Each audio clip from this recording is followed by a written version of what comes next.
আজি কিছুদিনৰ পৰা আমি আমাৰ সৰদামপুৰ ছাত্ৰ সন্মিলন আমাৰ যিটো দামপুৰ সংগঠন আছে আমি কিছুদিন আগতে আমি তথ্য পাইছিলোঁ যে ইয়াতে নিচাজাতীয় দ্ৰব্য কিছুমান বিক্ৰী কৰি আছে, ব্যৱসায় কৰি আছে আৰু লগতে বহুত অবৈধ কাৰ্যকলাপ মানে ইয়াতে চলি থকা আমি তথ্য পাইছোঁ। বহুত আমি স্কুল ইউনিফৰ্মত ইয়াতে ছোৱালী অহা দেখিছোঁ, আমি ল'ৰা অহা দেখিছোঁ, কণ স্কুল ইউনিফৰ্মত কণ ল'ৰা ছোৱালী অহা দেখিছোঁ। আজি যেতিয়া আমি গোটেই আমাৰ লগত ৰাইজে পাব্লিকে সহযোগ কৰিলে, অহাৰ পিছত আমি যেতিয়া ভিতৰত সোমাই গ'লোঁ, সোমাই যোৱাৰ পিছত আমি সোমাই দেখিলোঁ যে বাহিৰৰ পৰা দেখিলোঁ ভিতৰত এজন ছোৱালী আৰু এজন ল'ৰাই তাতে নিচাজাতীয় দ্ৰব্য সেৱন কৰি আছে। তাৰপিছত তেখেতসকলে পিছপিনৰ দৰ্জাখনেৰে পলায়ন কৰিলে আৰু তাৰপিছত ইয়াৰ আগতেও মানে ইয়াৰ পূৰ্বেও আৰু এবাৰ এনেকুৱাকৈ আমাৰ ৰাইজে ওলাই আহি কেনে এইটো বস্তুৰ ওপৰত আমাৰ গুৰুত্ব দি কেনে পুলিচ আমাৰ আৰক্ষী বিভাগৰ লগত যোগাযোগ কৰিছিল। তাৰপিছতো আজি তাৰে ঠিক এমাহমান পিছতে আকৌ এবাৰ হ'ল।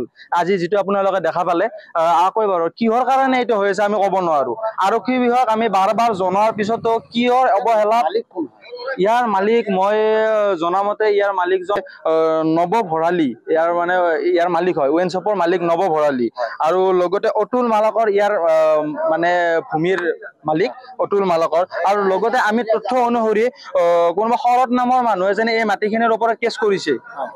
কিহক লৈ মানে এই মাটিখিনিৰ ওপৰত শৰৎ নামৰ মানুহ এজনে কেছ কৰিছে, এই মাটিখিনিৰ ওপৰত কেছো চলি আছে। তথাপিও এই মাটিখিনিত অতুল মালাকৰে কিয় এই মাটিখিনি এগ্ৰিমেণ্ট কৰিছে কিবা বেলেগ, কিন্তু ব্যৱসায় চলি আছে বেলেগ।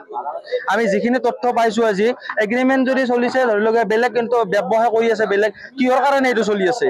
আজি আমাৰ আৰক্ষী বিভাগৰ ওচৰত আমাৰ এটাই অনুৰোধ, যাতে নেক্সট টাইম আমি এইটোক লৈ যাতে আমি ৰাইজ ওলাই আহিব নালাগে। আজি যিখিনি কৰা গ'ল সেইখিনি যাতে আমি নেক্সট টাইম আৰু কৰিব নালাগে। ইয়াতে আমাৰ তাতে যিটো আজি গোটেইখিনি কৰা গ'ল সেইখিনি আমাৰ আগতেও কৰিছিল। আমি বাৰ আমি আৰক্ষী বিভাগক অনুৰোধ জনাইছোঁ, বাৰ আমি আমাৰ মুখ্যমন্ত্ৰী মহোদয়কো অনুৰোধ জনাইছোঁ, যিমানখিনি ইয়াতে নিচাজাতীয় দ্ৰব্য বা অবৈধ যিমানখিনি কাৰ্যকলাপ চলি আছে সেইখিনি যাতে বন্ধ কৰি দিয়ে অতি সোনকালে। আৰু এইখিনি আমাৰ ক'ব লগা, যিহেতুকে আমি আমাৰ সৰদামপুৰ ছাত্ৰ সন্মিলনে আমাৰ সংগঠন আমি গোটেইখিনি ওলাই আহিলোঁ। এইখিনি আমি গোটেইখিনি আমি ৰাইজক লৈকে নলাইছোঁ, আমি থকালৈকে এইখিনি আমি হ'ব নিদিওঁ। ইয়াতে বুলি নহওক, আমাৰ ওচৰে পাজৰে যিমানে নহওক, আমি থকালৈকে এইবিলাক কাম হ'ব নিদিওঁ। আৰু যেতিয়ালৈকে এইবিলাক কাম চলি থাকিব তেতিয়ালৈকে আমি ৰাইজ ওলাই আহিম। আৰু যেতিয়ালৈকে আৰক্ষী বিভাগে এইটোৰ ওপৰত গুৰুত্ব নিদিয়ে তেতিয়ালৈকে আমি আৰক্ষী বিভাগৰ ওপৰতো আমি কৈ থাকিম, তেখেতসকলে এইটোৰ ওপৰত গুৰুত্ব দি কেনে অতি সোনকালেই এই বস্তুটো ইয়াৰ পৰা মানে যিমানৰ হাজত চলি আছে, যিমান দামবোৰত চলি আছে, চব বন্ধ কৰি দিয়ে।